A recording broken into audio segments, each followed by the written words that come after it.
The cold marble bites through the thin soles of my shoes. The security guard, built like a brick wall, avoids my eyes. He holds the heavy oak door just wide enough for the scent of gardenia, her gardenia, to waft out, mingling with the crisp autumn air. My hand clutches the non-existent weight of a key I no longer possess. David stands behind the guard, framed by the opulent entryway, his face a mask of practiced sorrow that doesn't quite hide the glint of triumph in his eyes. Beside him, a wisp of a woman, wrapped in my pashmina, steps into the light, her gaze flicking over me with casual disdain before she turns to smile up at him. She crosses the threshold into my home, and the guard begins to close the door. I see the hesitation in his movement, the flicker of pity, quickly suppressed. He's just doing his job. David's job. The heavy would swing shut, the click of the latch echoing like a gunshot on the silent driveway. I stand there alone, the $80 million mansion towering behind the iron gates, a monument to a life stolen. Let me know where you're watching from and what time it is. And if you haven't already, please subscribe. It helps me more than you know. Before the cold, there was warmth. My father built this place, brick by careful brick, on a foundation of sheer will and an empire forged in steel and concrete. He wasn't born into money. He clawed his way up from dirt floors and calloused hands. He was a titan, yes, but to me he was just Dad. He loved this house, not for the opulence, but for what it represented: survival, achievement, a safe harbor. Growing up here felt less like living in a museum and more like inhabiting a very large, slightly drafty treehouse, filled with the ghosts of his ambition and the scent of his pipe tobacco. My life wasn't meant to be dramatic. It was meant to be comfortable, secure. I met David at some charity gala my father insisted I attend. He was everything I wasn't: charming, ambitious, effortlessly smooth. He talked about futures and mergers and building empires, and I, naive fool that I was, saw ambition where I should have seen avarice. He swept me off my feet, or perhaps he recognized the golden cage I lived in and saw his opportunity. My father, ever the pragmatist, was cautious. He has hungry eyes, he told me once, swirling a glass of scotch, his gaze fixed on David across the room. I dismissed it. Love makes you blind, or maybe just willfully ignorant. We married under the grand arches of the mansion's south wing, a fairy tale wedding in a very real, very expensive setting. Life settled into a rhythm of predictable luxury. Dinners with important people, quiet evenings by the fire, the comforting routine of old money, even if mine was only first generation old. I thought I had found my safe harbor alongside my father's. I thought David loved me, not the walls that surrounded me. Then everything stopped. The call came on a Tuesday morning. A heart attack. Sudden. Swift. My father, the man who built mountains, was gone in an instant. The world tilted. The mansion felt vast and empty, the silence deafening. David was a rock, or so I thought. He handled everything: the funeral arrangements, the seemingly endless stream of condolences, the quiet, efficient way he stepped into the void left by my father's absence. He seemed stronger, more capable than ever. I clung to him, adrift in grief. The first crack appeared subtly. My father's lawyer, old Mr. Henderson, a man whose office smelled perpetually of aged paper and disappointment, read the will. The first one. It was straightforward, seemingly. Everything to me. The house, the companies, the fortune. But there was a clause, a provision my father had included years ago, before David and I married. The assets were placed in a trust, with David appointed as the primary executor and trustee, alongside a board of my father's most trusted advisors. David explained it away easily. Your father just wanted to protect you, darling. He knew business wasn't your passion. I can handle the complexities, keep everything running smoothly. Grief had dulled my senses, my instincts. I nodded, numb. It made sense. On paper. The shift was insidious at first. My credit card started declining for small things: a coffee, a book. David explained it was just a glitch with the estate accounts, a temporary hold during the transition. Then it escalated. He started questioning my spending, small amounts that had always been part of our life. He brought home stacks of papers, estate documents, trust legalese I couldn't decipher, talking about tightening the belt and fiscal responsibility. During this uncertain time, the mansion, once a haven, began to feel like a gilded cage where I was under surveillance. He started bringing colleagues home late, important meetings. One of the colleagues was a woman with sharp eyes and a sharper dress sense. He introduced her as his new financial consultant. Her name was Clara. Clara was everywhere. At dinner, ostensibly discussing business. In the library, poring over documents. Her presence was a constant, low hum of unease. She didn't just consult, she insinuated herself. Her laughter echoed unnaturally in rooms that had always held the quiet weight of my father's legacy. David grew colder towards me, his touch less frequent, his eyes distant. He was always on the phone, always in meetings, always too busy. The small, everyday intimacies of marriage withered and died, replaced by strained politeness and the ever-present shadow of Clara. He stopped pretending to care about my grief. It was inconvenient, a distraction from the important work of managing the estate. The passive aggression curdled into open hostility. He began locking rooms in the house, claiming they contained sensitive estate documents. He dismissed staff who had been with my family for decades, replacing them with people loyal only to him. My access to funds became almost non-existent. I had to ask him for money, submitting requests like an employee seeking reimbursement.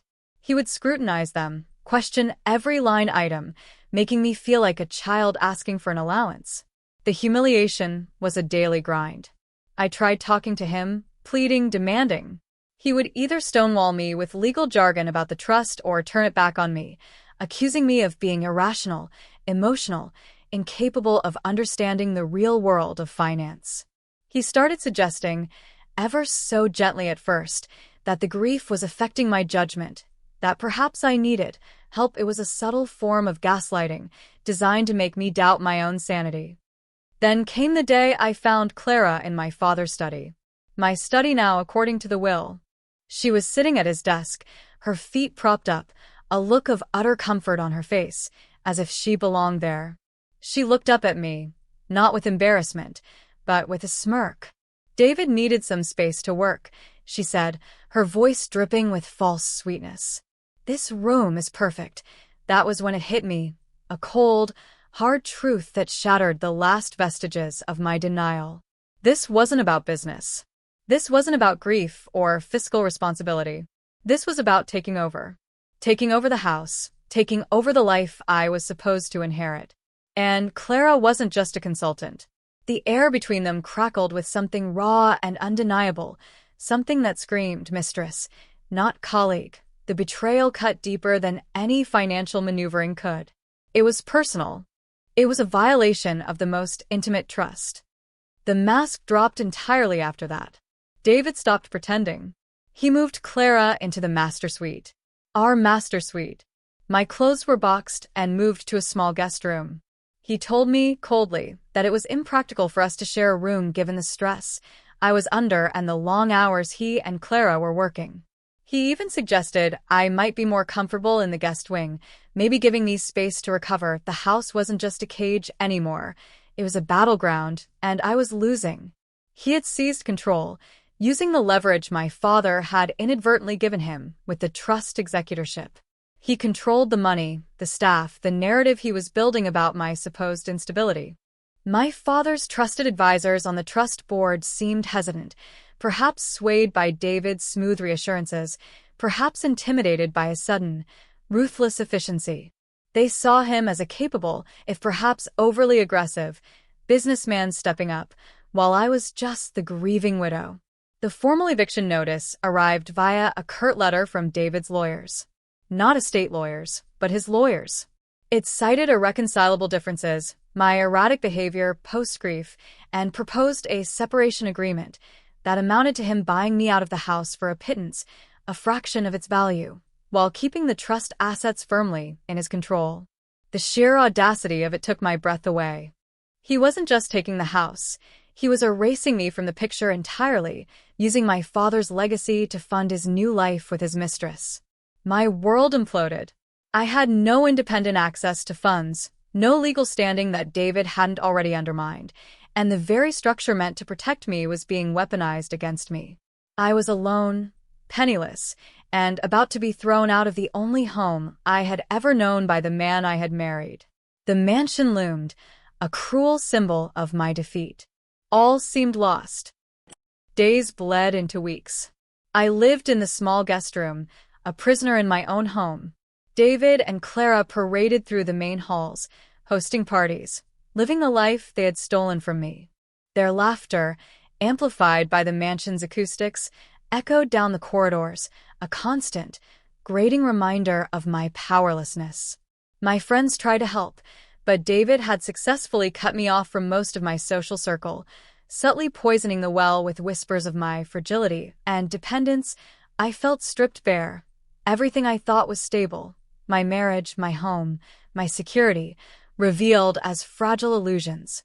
I stared out the guest room window at the sweeping grounds, feeling like a ghost haunting my own past. Despair was a heavy blanket, muffling my thoughts, suffocating my will to fight. What was the point? He had won. He had all the cards. Then, a memory surfaced, sharp and clear amidst the fog of despair. My father, years ago, shortly after setting up the initial trust, had pulled me aside. He looked serious, his usual jovial demeanor replaced by a rare solemnity. "Sweetheart," he'd said, his voice low, "this world is full of wolves in sheep's clothing. I've built safeguards, but always have a backup plan. Always have something they don't know about." He'd tapped his temple. "And sometimes," he'd added, a twinkle returning to his eye, "the safest place is the one no one expects." He hadn't explained further, just smiled enigmatically. At the time, I dismissed it as a father's abstract advice. Now it felt like a lifeline. A backup plan? Something no one expected? He wouldn't have left me completely exposed, would he? Not my father. The man who planned for everything, who built an empire on foresight and caution. That flicker of memory ignited a spark. Maybe, just maybe, there was something David didn't know. A hidden strength. A hidden plan. I wasn't defeated yet. Not if my father had anything to say about it. The search began in secret. It was a desperate, needle-in-a-haystack quest with no real roadmap. Where would my father hide something important, something he wanted me to find specifically, that David couldn't access? I started with the obvious, his study. But David and Clara were often in there. I waited until they were out, slipping in like a thief in the night. I went through drawers, files, under carpets, behind books. Nothing. Just the standard estate documents David had probably already pored over. I moved to other parts of the house he loved. The old library, the conservatory where he read the paper, even the greenhouse where he'd grown prize-winning orchids. Hours turned into days, days into weeks, under the constant threat of discovery. Every creak of the floorboards, every distant laugh from David and Clara sent a jolt of panic through me. It was painstaking, demoralizing work.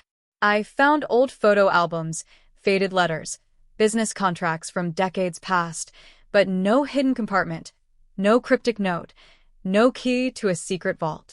Doubt gnawed at me. Had my father's words just been metaphorical? Had I clung to a phantom hope born of desperation? I branched out, thinking about places outside the house my father trusted. His main office downtown? Too public, too easily controlled by David now that he had access to the company. His bank? David was already managing these state accounts there. I thought about his habits, his quirks. He was a creature of routine, but also intensely private about certain things. He had a small, rarely used safety deposit box at a different bank branch, one he'd opened years before I was born. He'd mentioned it once, almost in passing, saying it held sentimental items. David knew about it, but dismissed it as insignificant, probably thinking it contained old family heirlooms or love letters from my mother, who had passed away years ago. It was a long shot, but it was a place David hadn't bothered to seize control of.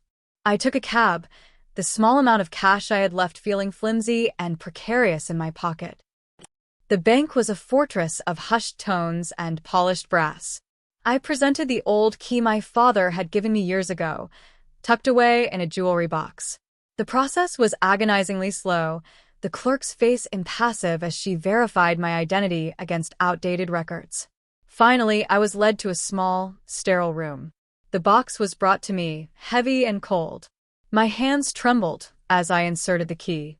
Inside, nestled among layers of tissue paper, were a few things: my mother's wedding ring, a handful of old family photos, a child's drawing I had made, and a thick envelope sealed with my father's personal wax stamp. It wasn't addressed, just the stamp. My heart hammered against my ribs. This felt different. This felt like there's something they don't know about. Inside, there were 2 items, a single, aged key and a document typed on thick parchment, dated just 6 months before his death. It was signed by my father and witnessed by a lawyer I didn't recognize, a name I'd never heard David mention. It wasn't a will. It was a codicil, a supplement to his original will. I unfolded the codicil with shaking hands. My father's familiar, precise language filled the page, but the content was anything but familiar. He acknowledged the existence of the primary will and the trust structure. He stated his full confidence in his appointed advisors. Then came the crucial part. He declared that if, at any point within 2 years of his death, his primary heir, me, was deemed by the trust board to be incapable of managing the inheritance, or if the primary executor, David, faced demonstrable conflicts of interest detrimental to the heir, or if there were reasonable grounds to suspect undue influence or manipulation against the heir, then this codicil would immediately supersede the original will regarding the distribution of his personal fortune and certain key assets, including the mansion. The codicil designated a different, independent executor, the lawyer who had witnessed the document, to oversee this specific inheritance. And this inheritance was vastly different from the trust. The codicil specifically bequeathed the mansion and a significant portion of his liquid assets, held in accounts entirely separate from the trust David controlled, directly to me, free and clear of any executorship, conditional only on proving the conditions outlined in the codicil. The key? It was for a different safety deposit box, one containing irrefutable evidence, financial records, signed affidavits, even covert recordings that my father had gathered over the last year of his life. Evidence related to certain individuals and potential threats to his legacy and his family. Evidence, he wrote, that would clearly demonstrate the conflicts of interest and manipulation he feared. My father hadn't just been cautious. He'd been building a case. He knew. He knew David had hungry eyes. He knew something like this might happen. He had laid a trap, a hidden mechanism designed to activate only if I was truly in danger. And David, blinded by his own greed and assumption of total control, had walked right into it. He had deemed me incapable, demonstrated blatant conflict of interest, and attempted manipulation. He had triggered the codicil without even knowing it existed. The weight of the parchment felt immense. This wasn't just a way out, it was a weapon. A devastatingly precise weapon forged by my father's foresight. But activating it wouldn't be simple.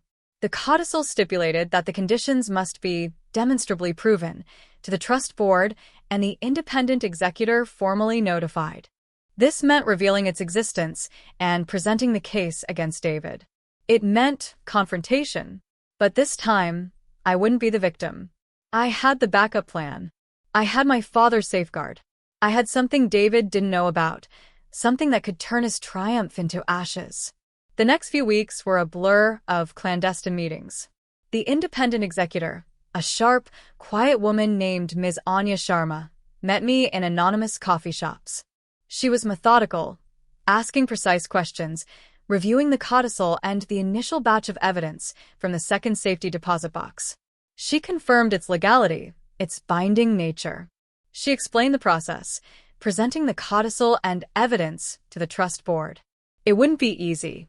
David was still the executor of the main trust, still held power and influence over some board members. He would fight viciously. But the evidence my father had compiled was damning. Financial irregularities David had already committed within the trust, documented conflicts of interest, even proof of significant funds diverted to Clara's name. My father hadn't just suspected, he had investigated. He had built his case layer by layer. Miss Sharma was calm but resolute. "Your father was a remarkable man," she said, closing the file. "He anticipated this. He built a mechanism for you to reclaim what is rightfully yours, should the need arise. The need has arisen." We scheduled a special meeting with the trust board. David, as executor, had to be present. He agreed, likely assuming it was some routine matter or another attempt by me to challenge his authority through the board. He was overconfident, blind to the precipice he was standing on. The date was set. The tension in the air of that grand boardroom felt thicker than the mahogany table. David arrived, impeccably dressed, a faint smirk playing on his lips.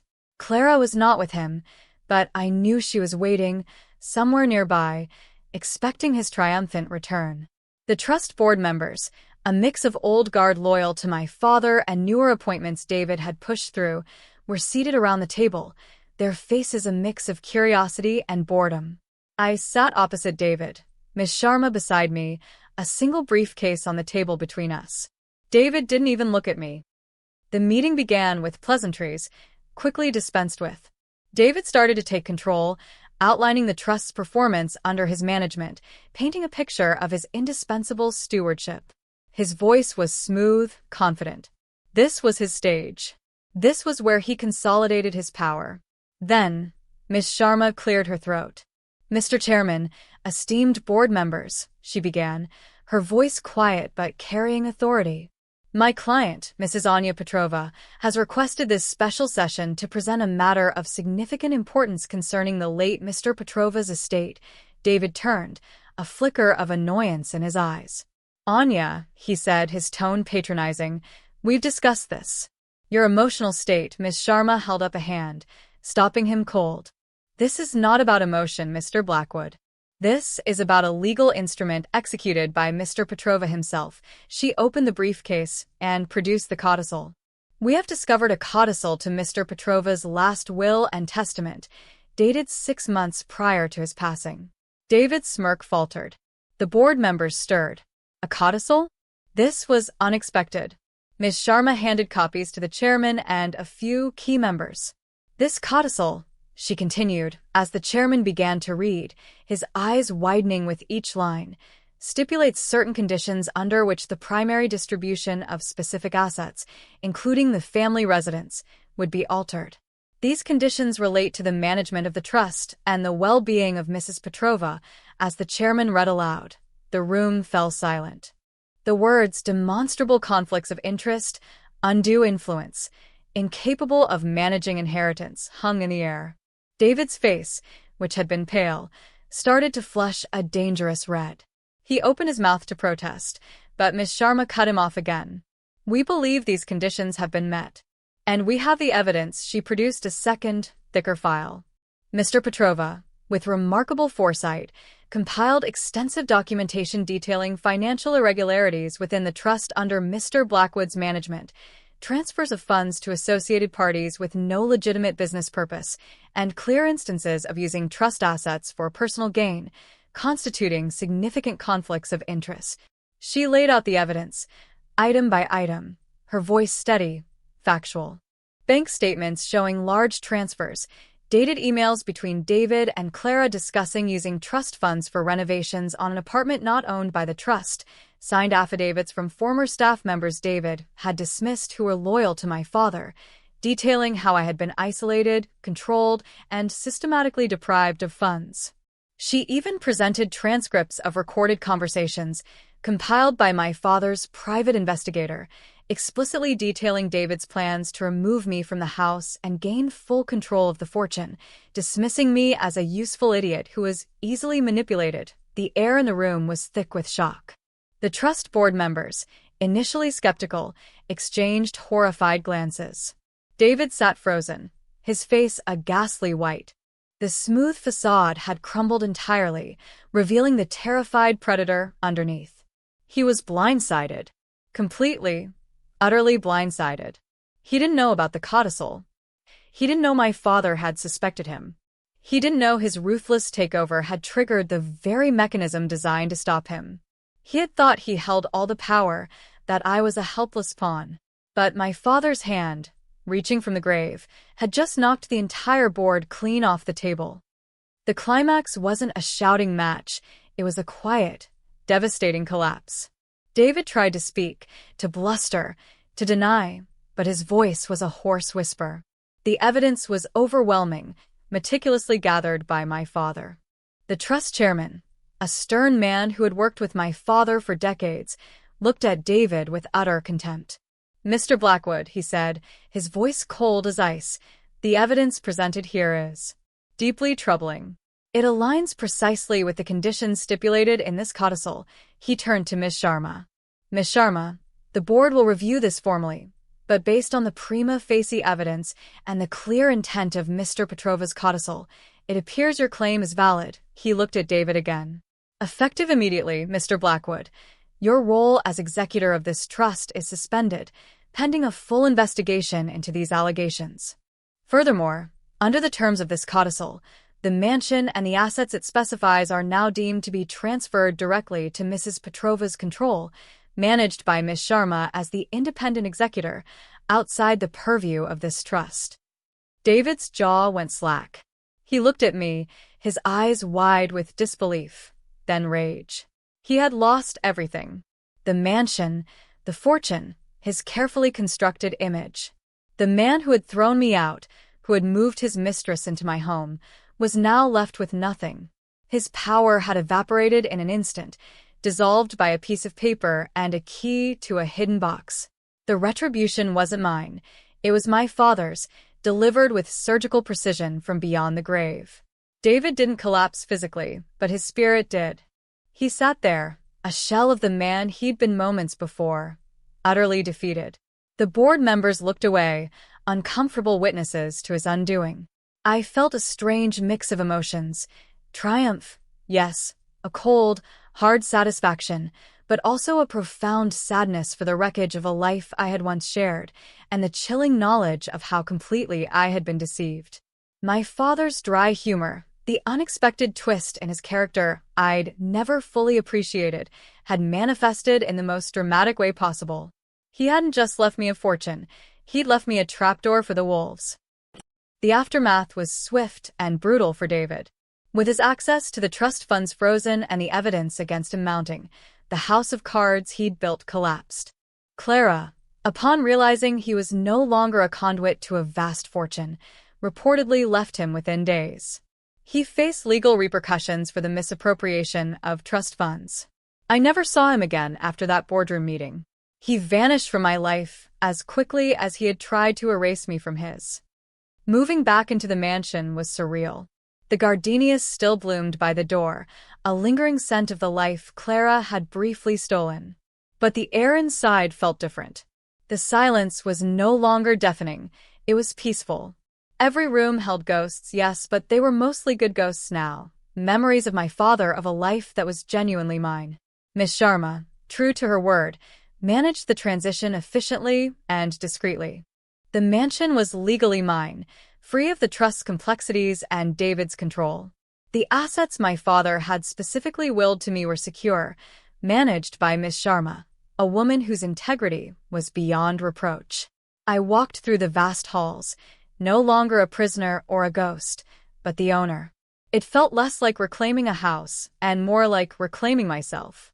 There's no neat, tidy ending to a story like this. The scars remain. The betrayal cut deep, leaving a permanent fissure in my trust. I learned that the people closest to you can be the most dangerous, that love can be a mask for ambition, and that security is something you build within yourself, not something you find in a place or a person. The mansion, this symbol of my father's success and my unexpected inheritance, is now just a very large house.